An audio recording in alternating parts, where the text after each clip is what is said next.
Hello మామా bros, life ఎలాగో కలర్ఫుల్గా లేదు. కలర్ఫుల్గా ఈ ఉప్మా అయినా చేసుకొని తినండి, అద్దరిపోతుంది. కడాయిలో 2 స్పూన్లు ఆయిల్ వేసేసుకొని ఆవాలు, జీలకర్ర, శనగపప్పు ఇంకా క్యూబ్స్లా కట్ చేసుకున్న బంగాళదుంప ముక్కలు కూడా వేసేసి బాగా ఎర్రగా అయ్యే వరకు క్రిస్పీగా ఫ్రై చేసేసుకోవాలి. పల్లీలు వేయడం అస్సలు మర్చిపోకండి, మెయిన్ ఇంగ్రీడియంట్. బంగాళదుంప ముక్కలు ఇంకా పల్లీలు బాగా క్రిస్పీగా రాగానే పోపు మొత్తాన్ని కూడా ఒక గిన్నెలోకి పక్కకు తీసేసుకోండి. క్రిస్పీనెస్ అస్సలు పోదు ఉప్మాలో ఇలా చేస్తే. అదే ప్యాన్లో ఇంకొంచెం ఆయిల్ వేసేసుకొని సన్నగా కట్ చేసుకున్న ఉల్లిపాయలు, సన్నగా కట్ చేసుకున్న పచ్చిమిర్చి, క్యారెట్, క్యాప్సికమ్ కూడా వేసేసి బాగా ఫ్రై చేసేసుకోవాలి.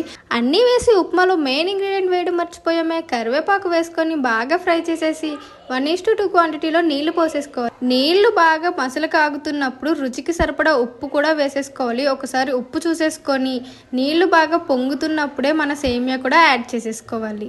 2 నిమిషాలకి ఉప్మాని అలా అడుగంటకుండా కలుపుతూ ఉండాలి. మంచిగా ఉప్మా కుక్ అయిపోయింది అన్నప్పుడు మనం ముందుగా ఫ్రై చేసుకున్న